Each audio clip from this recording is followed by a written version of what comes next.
Merhaba arkadaşlar, bugün size drift yapmanın kolay yolu olan diferansiyeli kaynaklamaktan bahsedeceğim. Bu işlem nasıl yapılır, ne gibi zararları var, ne gibi faydaları var, aracı daha sportif bir hale mi getirir, daha zor kullanılır bir hale mi getirir? Kısacası neden yapılırdan avantaj dezavantajlarına kadar her şeyinden bu videoda bahsedeceğim. Arkadaşlar, kaynaklı diferansiyelin nasıl çalıştığına gelmeden önce diferansiyelin icat edilme sebebini bir görmemiz lazım. Daha önce diferansiyel nedir ya da kilitli diferansiyel nedir videolarımızda da bunlardan bahsetmiştik. O videoları izlerseniz bu konularda daha detaylı bilgi edinebilirsiniz. Ama bu videoda da bir temel fikir oluşturması bakımından bundan bahsedeceğim. Düz yolda gittiğiniz sürece aracınızın dört tekeri de aynı hızda dönecektir. Eğer kontrolü kaybetmezseniz, siz viraja girdiğiniz zaman ise aracınızın tekerleklerinin bulunduğu pozisyonun farklılığından dolayı, örneğin siz sola dönüyorken sol tekerleriniz daha yavaş dönecek, dıştaki sağ tekerleriniz daha hızlı dönmesi gerekecektir. Çünkü daha uzun yol kat edecektir. Daha uzun yolu aynı sürede kat edebilmesi için iç tekerlere göre dış tekerler tabii ki daha fazla tur atacaklardır. Daha hızlı dönmeleri gerekecektir. Günümüzde kullanılan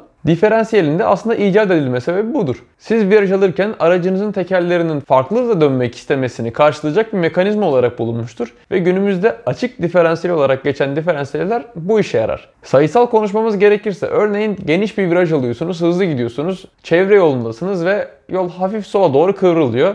Virajın eğimini yaklaşık 60 metre derseniz iç tekeriniz 120 km/saat ile giderken dış tekeriniz yaklaşık 125 km/saat hızla gitmesi gerekecektir. Bunu sağlamak için de tabii ki dış tekerinizin daha fazla tur atması gerekecektir.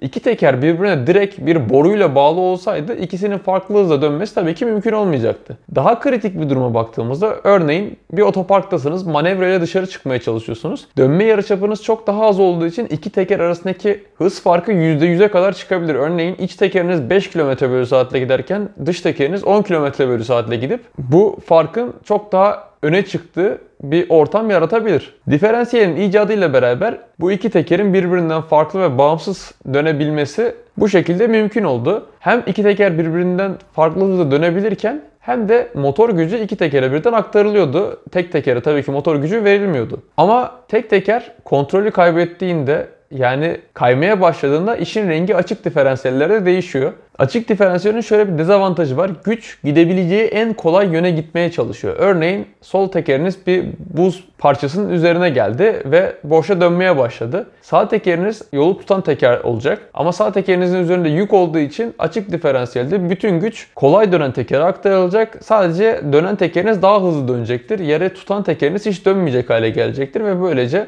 yolda kalmış olacaksınızdır. İkinci bir durumda da siz hızlı bir şekilde viraj alırken aracınız ağırlık aktarımı sebebiyle dışa doğru yatacaktır. Örneğin sola dönüyorsanız aracınız sağa doğru yatacak. Bu yüzden sağ tekerler yere daha sert basarken sol tekerler yerden hafif havalanıp basma kuvveti azalacaktır. Bu durumda da gücün daha fazla bir bölümünü tutmayan iç tekerlere yollayıp gücün daha az bölümünü tutan dış tekerlere yollar ve bu yüzden de bir performans kaybına sebep olur açık diferansiyeller. İşte bu yüzden kilitli diferansiyel icat edilmiştir. Kilitli diferansiyel, açık diferansiyelin bütün avantajlarını aldığınız, yani siz otoparkta yavaş manevralar yaparken iki tekerinizin rahat farklı hızlara dönebildiği ama düz borunun da bütün avantajlarını bir yandan alarak, örneğin siz pistteyken ve hızlı viraj alıyorken kolay tekere güç aktarılmasından ziyade iki tekere eşit ya da tutan tekere güç aktarılmasını sağlayan bir sistemdir. İki dünyanın da en iyi orta noktasıdır diyebiliriz bu konuda. Böyle olunca günlük kullanımınızda hiçbir konfordan ödün vermeden spor kullanımınızda çok daha performanslı aracınızı kullanmanıza sağlar. Aynı zamanda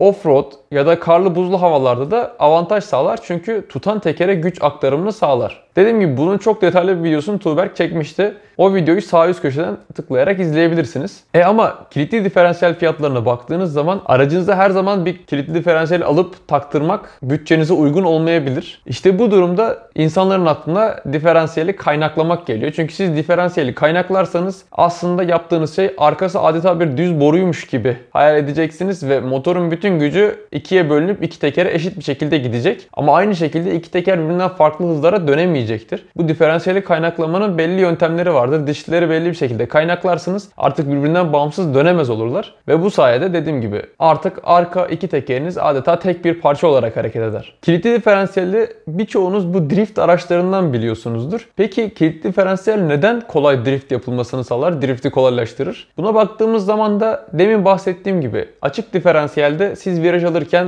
dış tekerler yere basıp iç tekerler havalanınca tutmayıp iç tekerler spin atmaya dönmeye başlayacaktır. Kilitli diferansiyelde tutan tekerleklere daha çok güç verip tutmayan tekerlerdeki gücü hafif kesip belli bir oran sağlayıp optimum seviyede yolu tutmanız ve çok performanslı kullanmanız sağlanır. Arkayı tamamen kaynakladığınızda ise iki teker birbirinden farklı hızla dönmek isteyecek ve farklı hızlara dönemeyecektir birbirine tamamen mekanik olarak bağlı olduğu için. Bu durumda iç tekerlekle dış tekerlekle aynı hızda dönmeye çalışacak ve dönmeyi başaracaktır. Çünkü başka bir opsiyon yok ortada. İç tekerlek yüksek hızda dönüp aynı hızla gitmeyip daha yavaş gittiği için yerle kontağı kesilecek ve spin atmaya başlayacaktır. Yerdeki o statik sürtünmesi sona erecektir. Artık dönmeye başlayınca kaymak çok daha kolay hale gelecektir ve bu şekilde drift yapmaya başlayacaktır araba. Arkaya yetiş arabalarda bu yüzden diferansiyeli kaynaklamak çok kolay drift yapmanızı sağlar.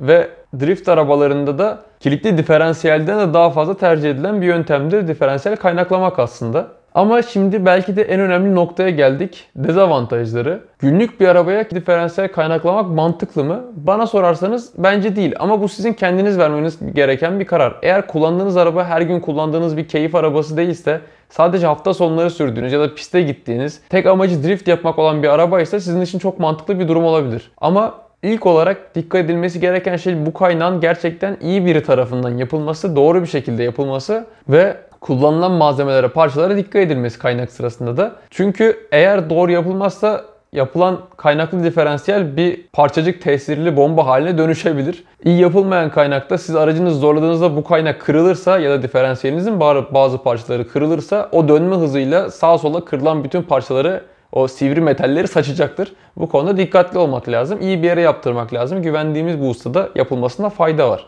İkinci ve belki de günlük hayatınızda en çok etkileyecek özellik yavaş ve dar dönüşlerde aracınız bir işkence haline gelecektir. Adeta dönemediğinizi hissedeceksinizdir. Bu farklı hızla dönmesini engellediğiniz için artık tekerlerin. Otoparklarda manevra yaparken çok güçlük çekeceksiniz ve aracınızdan da garip sesler, garip hareketler göreceksinizdir bu sırada. Buna hazırlıklı olun eğer diferansiyelinizi kaynaklarsanız. Üçüncü bir durumda dediğim gibi dar virajlarda, hatta bütün virajlarda aslında aracınızı biraz zorluyor olacaksınızdır ama dar virajlarda bu çok daha fazla hissedilecektir. Aracınızı zorlarken sadece bir parça zorlanmıyor olacaktır tabii. Bütün yürür aksam, aracın güç aktarım organları aslında bu zorlanmadan kendi paylarını alacaklardır. Bu durumda aracınız çok iyi değilse, çok sağlıklı değilse, aracınız buna uygun bir araç değilse diferansiyeli kaynaklamanız şanzıman, motor ve benzeri bütün bu güç aktarım organlarında hasara sebep olabilir. Buna da dikkat etmek lazım. Bunu da göze almak lazım yapıyorken. Son olarak da tabii ki lastikleriniz çok daha fazla aşınacaktır. Fazla drift demek zaten fazla lastik aşınması demek. O ayrı ama siz drift yapmadığınızı düşünüyorken bile, en ufak bir virajda bile iki tekerin farklı hızla dönmesi gerektiği ve dönemedikleri için bir tanesi hep kayıyor olacaktır. Bir tanesi sürekli aşınıyor durumda olacaktır yani. Dengesiz aşınma diyemeyiz çünkü aşağı yukarı istatistiksel olarak sola ve sağa dönme sayınız aynı olduğu için her sola döndüğünüzde sol tekeriniz daha fazla aşınacak. Her sağa döndüğünüzde sağ tekeriniz aynı miktarda aşınacaktır. Ama genele baktığınız zaman iki tekeriniz de çok hızlı aşınacak ve çok hızlı tükenecek. Yani özet olarak baktığınız zaman oldukça eğlenceli bir modifikasyon olabilir aracınız için ama bir yandan da bana sorarsanız oldukça faydasız bir şey. Eğer drift organizasyonlarına girmiyorsanız ya da bu araç sizin için drift aracı değilse. Eğer performans aracı düşünüyorsanız kilitli diferansiyel tabii ki herkesin size tavsiye ettiği bir şey olacaktır. Aynı şekilde bir offroad aracı düşünüyorsanız kilitli diferansiyel herkesin size tavsiye ettiği bir şey olacaktır. Zaten günümüzde birçok performanslı ya da bu offroad 4 çeker araçlarda da kilitli diferansiyel tercih edilir ve avantajlarını da çok bariz bir şekilde kullandığınız zaman fark edebilirsiniz. Onun dışında sadece günlük ulaşım için kullandığınız bir arabada açık diferansiyel gayet yeterlidir. Dediğim gibi sadece bir teker boşa düştüğü zaman bütün güç o tekere aktarılacağı için gerek performans kaybı gerek de yol tutuşunda azalma hissedebilirsiniz. Ama güzel havalarda, örneğin yazın piste çıkmıyorsanız, normal bir yolda gidiyorsanız açık bir diferansiyelin dezavantajını hiçbir noktada görmezsiniz açıkçası. Bu videoda anlatacağım her şey bu kadardı arkadaşlar. Videoyu beğendiyseniz beğen tuşuna basabilir ve bize destek olmak isterseniz kanala abone olabilirsiniz. Aynı zamanda çok daha ufak, kısa süreli pratik bilgileri de kendi Instagram sayfamızdan her gün paylaşıyoruz. Bizi Instagram sayfamızdan da takip ederseniz bu pratik bilgileri sık sık yenilemiş olursunuz. Sizin kaynaklı bir difle deneyiminiz var mı? Varsa nasıldı? Aşağıya yorum olarak yazarsanız başka insanlar da bu bilgilerden faydalanmış olur. Bu videoluk her şey bu kadardı. Hepiniz hoşça kalın.